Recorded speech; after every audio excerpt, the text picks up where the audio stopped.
Ever wonder how much those first few months, when a leader takes office, really matter? Yeah, it's a common question. Today, we're zeroing in on exactly that, the initial 100 days of a specific president's term. Yeah.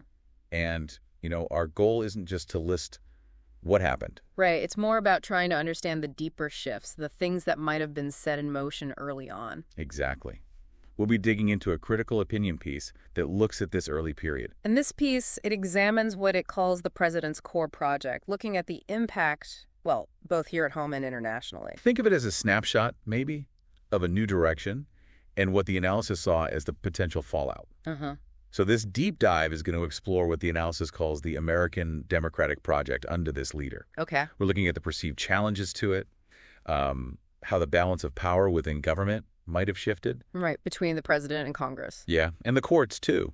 Plus the administration's approach to the economy, trade, and any big changes in foreign policy. Got it. Now, the analysis we're looking at, it kicks off with a pretty bold claim. Oh. It says, many observers viewed this president's initial actions, those first 100 days, as a threat to the very foundations of American democracy. Mm-hmm. That's a strong statement. It really is. So what specific concerns did the analysis actually highlight? What led it to that kind of conclusion? Well, what's interesting is the intense focus just on those first 14 weeks. Right, just over 3 months. And the opinion piece argues that the rhetoric, the way things were said and the specific decisions made then signaled a move away from established norms. So not just different policies, but something more fundamental. That's what the author suggests, yeah. A potential reshaping of how American governance is understood, or at least how it had been understood. Okay, so when the analysis uses the word threat, what kinds of threats is it actually talking about? A good question. What immediate or maybe long-term effects, both domestically and globally, did it anticipate? And how did power dynamics play into this? You mentioned the analysis suggests a push to expand executive authority. Right, and sometimes framing it as potentially sidelining Congress. Okay, so if we think about, the bedrock of U.S. governance, that's separation of powers, executive, legislative, judicial, that's key. Absolutely. And the analysis apparently points to instances, maybe particularly in trade policy. Yes, trade comes up a lot. Where the president took direct action, like implementing tariffs, for example. And the justification was often national security, right? Which, the analysis implies, can sometimes mean less direct input from Congress. That makes sense. Trade becomes a real focal point there. Building on that, this idea of expanding executive power, the analysis also looks closely at the judicial branch. Ah, the courts. Another area of major activity in those early days, according to the piece. Definitely. It notes a very clear emphasis on appointing conservative judges. Including to the Supreme Court. Yes, including the Supreme Court. So what's the underlying implication of that strategy? According to this analysis, what was the goal? Well, the analysis seems to suggest it was a deliberate effort aimed at shaping the judiciary for decades. The long haul. Exactly. With an emphasis, it says, on appointing judges who maybe demonstrated loyalty or who might interpret legal questions differently. Like questions about presidential power itself. Yeah. Or the balance between federal and state authority. Precisely, those kinds of big constitutional questions. Yeah. And, this naturally raises questions in the analysis about the judiciary's long-term independence. And tied to that, the analysis also highlights instances where the president publicly criticized judges, even federal prosecutors. Right. How might that kind of public criticism be interpreted, especially in the context of judicial independence? It certainly raises eyebrows, as the analysis points out. And speaking of potential pressure within the justice system, the article touches on that case involving the former National Security Advisor, Michael Flynn. Okay, I remember that. And the Attorney General's intervention in that case. What does the analysis suggest that situation might illustrate about the relationship between the executive branch and, the legal process during this period? It seems the analysis uses it as an example to suggest a potential politicization of legal processes, a blurring of lines, perhaps. Okay. Moving beyond those specific examples, the opinion piece also points to a broader trend, an erosion of what it calls institutional norms in those early days. Institutional norms. That sounds important, but maybe a bit vague. What exactly might the analysis mean by that? Good point. It often refers to the unwritten rules, right? The traditions, the practices that kind of underpin how government functions day to day. Like consulting across the aisle on big legislation, or deferring to experts in government agencies, things like that. Exactly like that. Things that aren't necessarily laws, but are, well, norms. And the analysis suggests the president's early actions showed maybe less adherence to some of these established, though informal, guidelines. Okay. And what's fascinating there, you mentioned the observation about an increased reliance on executive orders during this period. Yes, that's highlighted. Why might using more executive orders be seen, by this analysis at least, as a potential erosion of those norms? What's the connection? Well, the implication seems to be that it could be seen as a way to bypass the legislative process. Congress, potentially weakening those checks and balances we talked about. So it's not just what policies, but how they're enacted. Right. The process matters. The analysis also expresses concern over appointments, putting people seen as loyalists into key jobs, and dismissing experienced career officials. And the stated reason for that was often about streamlining government, right? Or reducing the influence of the so-called deep state. Yes, that term comes up. When the analysis uses deep state, what might it be referring to in this context? Well, in this context, the analysis seems to use it to mean the career civil servants, the non-political staff within agencies. The permanent bureaucracy. Kind of. People who the administration might have perceived as having their own agendas or maybe resisting new policy directions. That tension between political appointees and career staff isn't new. It happens in many administrations. True. Okay, let's shift gears a bit to the economy. All right. The analysis really puts a spotlight on tariffs and the stated goal of reducing trade deficits. That's presented as central to the president's economic vision. Yeah, tariffs were definitely a big focus early on. So for you listening, maybe just a quick refresher. Why would tariffs be seen as a key tool if your goal is to reduce a trade deficit?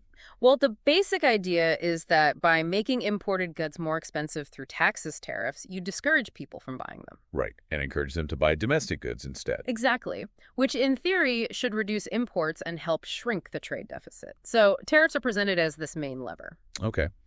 And what were some of the immediate economic consequences that the analysis observed during these early months?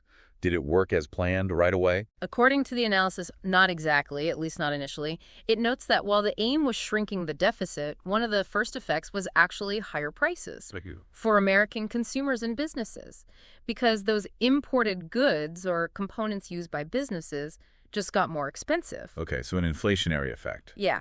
And it's interesting to consider this alongside the Federal Reserve's role. The Fed, right. Central bank. The analysis mentions that while the Fed initially tolerated some inflation, concerns reportedly grew about prices staying high.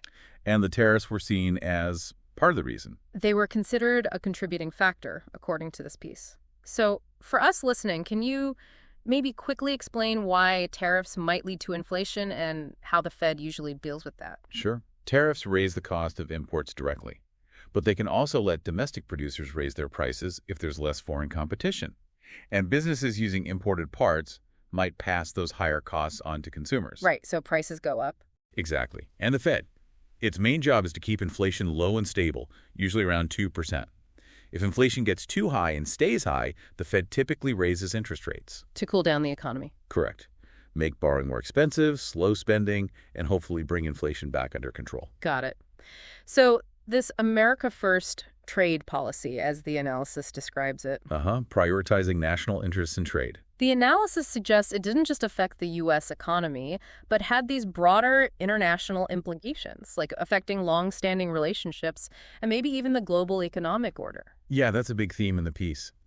How did the analysis portray the impact on America's relationships with its allies, specifically regarding trade? Well, it argues this America First approach led to strained relationships. Allies felt their trade interests were being disregarded, basically. Okay.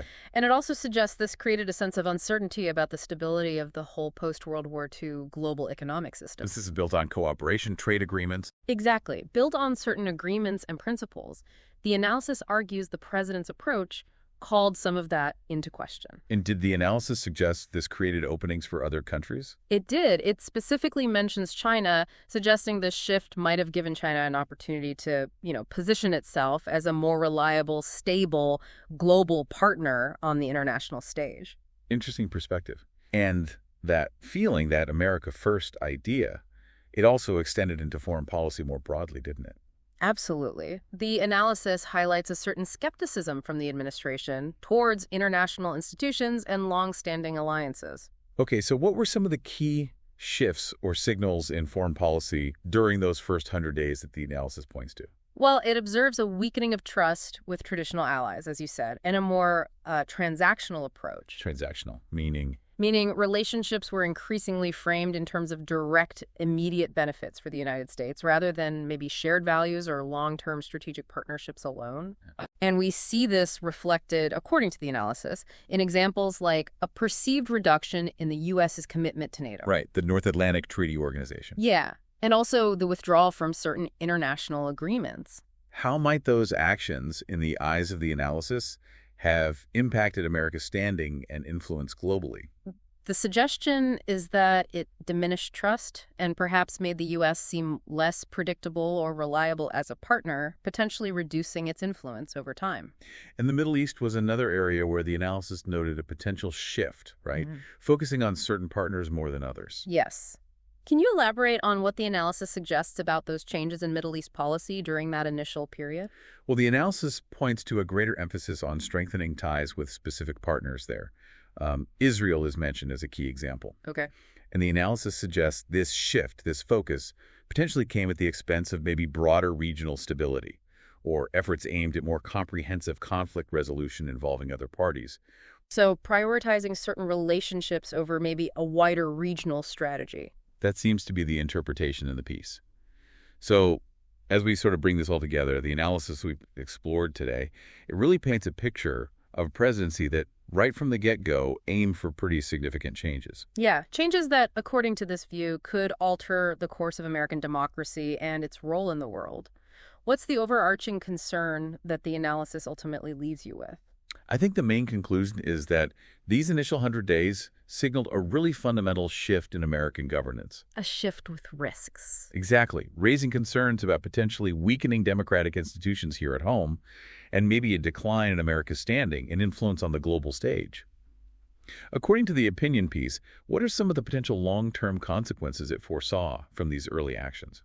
Well, the piece suggests these early decisions could have really lasting repercussions. For America's global leadership, its economic competitiveness, even the domestic political landscape for years to come. So no small stakes. Definitely not. It kind of leaves you with this sense of uncertainty about the ultimate impact of this new direction, right? Yeah. Implying a significant departure from established norms with effects that are potentially still unfolding even now.